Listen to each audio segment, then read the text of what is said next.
जय श्री राम साथियों, ग्रीष्मकालीन रामायण और वृक्ष कार्यशाला जनपद फतेहपुर के माध्यम से प्रस्तुत है लव और कुश का सुंदर समंचन।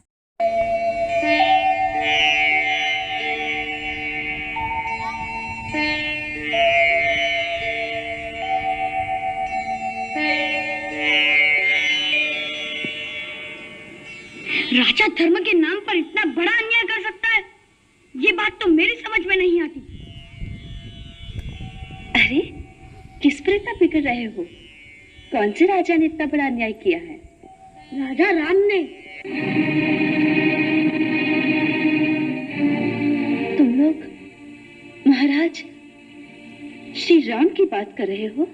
हाँ माता जी, आज गुरुदेव ने श्री राम के द्वारा हमें सीता माता के त्याग की कथा सुनाई।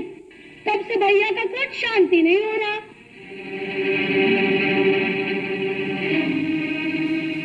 कुश पुत्र, श्री राम हमारे राजा हैं। उन पर क्रोध करना कदापि उचित नहीं। परंतु राजा इतना बड़ा अन्याय करे, इसे सहना भी उचित नहीं। उन्होंने कोई अन्याय नहीं किया। एक निर्दोष पत्नी को, जिसे वे स्वयं भी पवित्र मानते थे, केवल कुछ लोगों के कहने से घर से निकाल देना, यह सर्वथा अनुचित और अन्यायपूर्ण कार्य था। साधारण मानव भी यही कहेगा।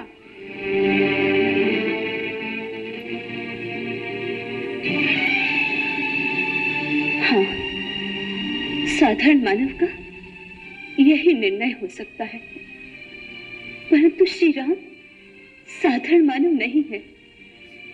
उन्होंने इस अवतार में मर्यादा पुरुषोत्तम की अति कठिन भूमिका निभानी है। उनके लिए एक आदर्श राजा का धर्म एक पति के धर्म से अधिक महत्वपूर्ण था, क्योंकि राजा का प्रत्येक कर्म सारी प्रजा के जीवन पर गहरा प्रभाव डालता है। इसलिए उन्होंने वही किया जो एक आदर्श राजा को करना चाहिए। परंतु राजा का निजी धर्म क्या कुछ भी नहीं होता? बेचारी पत्नी को वन के कांटों में भेजकर स्वयं राजमहलों का ऐश्वर्य भोगना, ये कहाँ का न्याय है? ये तुमसे किसने कह दिया कि वो स्वयं राजमहलों के ऐश्वर्य में खोए हुए थे? उन्होंने तो अपने जीवन के समस्त सुखों को भी सीता के साथ ही वनवास दे दिया। क्या गुरुदेव ने ये नहीं बताया कि वो राजमहल में भी एक सन्यासी की भांति रहते हैं? नहीं, गुरुदेव ने तो सीता माता के त्याग के पश्चात कथा सुना ही नहीं। कहते हैं समय आने पर बताएंगे। आपको शायद आगे की कथा का ज्ञान है, बताइए ना माता जी, आगे क्या हुआ? मुझे भी गुरुदेव ने यहीं तक कथा सुनाई थी। फिर आप ये कैसे जानती हैं कि महाराज श्री राम अपने राजमहल में कैसे रहते हैं? वो राजा है। आदर्श राजा का जीवन तो प्रजा के सामने खुली पुस्तक की भांति रहता है, इसलिए ये बातें सारी प्रजा जानती है। मैं भी उनकी प्रजा हूँ, इसलिए मैं भी जानती हूँ। फिर माता जी, सीता माता का क्या हुआ? वह कहाँ गई? आपको पता है? वो तो गुरुदेव जानते हैं। गुरुदेव तो कहते हैं कि समय आने पर बताएंगे। ठीक ही कहते हैं, समय की प्रतीक्षा तो करनी ही पड़ती है।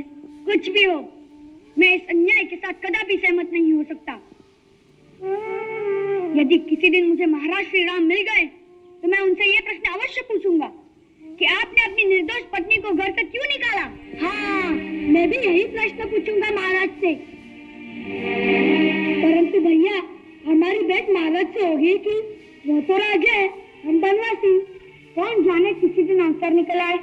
गुरुदेव कहते हैं कि अगर संकल्प दृढ़ हो तो भगवान उसे अवश्य पूरा करते हैं। तो मुझे पूर्ण विश्वास है कि किसी न किसी दिन हमारी भेंट महाराज श्री राम से अवश्य होगी।